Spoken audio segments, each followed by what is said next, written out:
Good morning everyone. My name is Mayuri Pawar and I am from IT department. We are going to study the DBMS concept, that is file system and database system.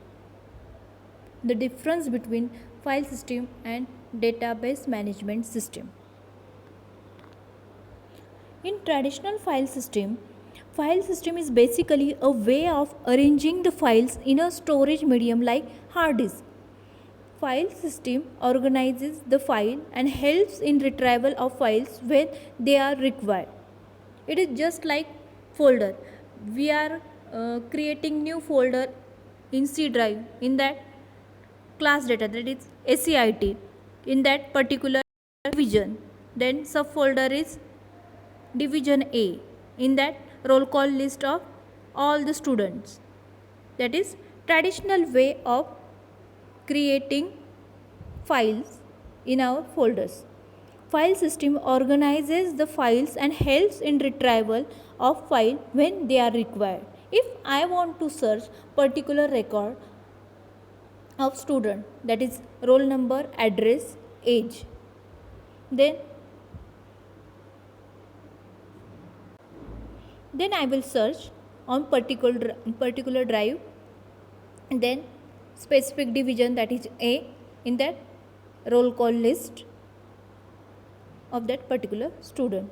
Next, file system consists of different files which are grouped into directories. The directory further contain other folders and files.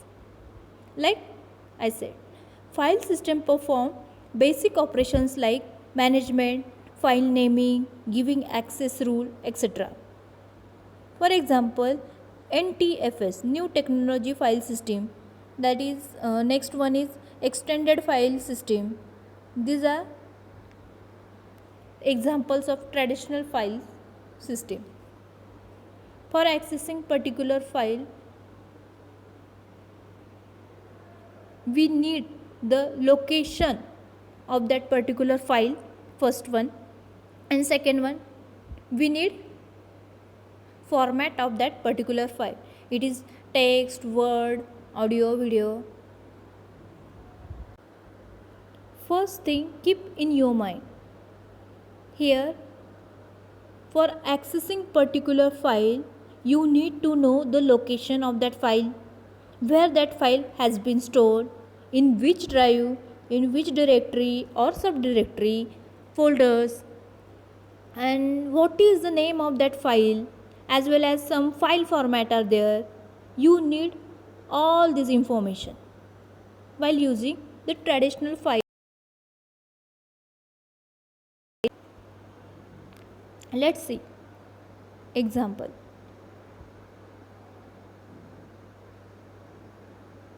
These are folders, subfolders, traditional file system. Next one, DBMS. DBMS is basically a software that manages the collection of related data. It is used for storing data and retrieving the data effectively when it is needed. It is also provide proper security measures for protecting the data from unauthorized access. In DBMS, the data can be fetched by SQL queries and relational algebra. It also provides mechanism for data recovery and backup. If you are dealing with a large amount of data, then what is your priority? How to store that data? That is, first one is storage, and second one, retrieval of that data. It should be stored in such a way that it takes less amount of space. That means there should not be any redundancy in that data. You cannot store duplicate data. That is storage. And second one is retrieval. Retrieve means access or search something from large amount of data that should be optimized. Okay. Retrieval means accessing something or accessing or searching something from large volume of data that should be optimized. Some applications of airline, railway, telecommunication, finance, accounting system, and medical. DBMS removes the data redundancy. That means there is no duplication of data in database. And second one, DBMS allows to retrieve the desired data in required format. Second advantage, data can be isolated in separate table for convenient and efficient use. Data can be accessed efficiently using a simple query language. The data integrity can be maintained. That means the constraint can be applied on data and it should be in some specific range. The atomicity of data can be maintained. Atomicity means if some database, the change must be reflected for the entire database. That is called as atomicity. The DBMS allows concurrent access to multiple users by using the synchronization technique. The security policies can be applied to DBMS to allow the user to access only desired part of the database system. Let's see the example of DBMS. Oracle, MySQL, MS SQL Server. Here database are there, database application, database management system, and end user. End user interact with DBMS and database application. Then DBMS interact with actual database. End user request to DBMS, request by using database application, request move towards DBMS, then DBMS interact with the actual database, then data, retrieve data forwarded to the end user. Here the best example है retrieve data, application, end user application, DBMS system and database. Next, the difference between DBMS and traditional file system. The first protocol is storage. DBMS stores structured data in its storage system, whereas in file system it stores unstructured data in its storage system.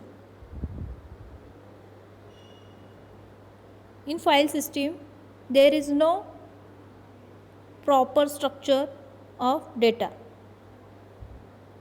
Second one is function. DBMS, its main function is to convert raw data into process information and gain knowledge and accomplish the desired tasks and goals. But in file system, the file system is responsible for basic tasks such as file management, file naming and access control. The third one here is structure. In DBMS, it manages the database structure and data of data. But in file system, it manages or organizes the files in a storage medium within a computer. Fourth one is recovery. It provides backup or recovery. That is, DBMS provide backup or recovery if there is loss of data. But in file system, it doesn't provide backup or recovery if there is a loss of data. Fifth one is DBMS is more secure for data storage than file system. But in file system is comparatively less secure to store data, as end user directly access file system. But here in DBMS interact with the end user interact with the DBMS application. In DBMS, this one is complexity. DBMS is complex than file system. File system is quite simple when compared to the DBMS. As DBMS is complex, why? It requires SQL query. It is a standardized format to retrieve some information from database. Here is the actual structure of requesting something and get back the actual result. Thank you.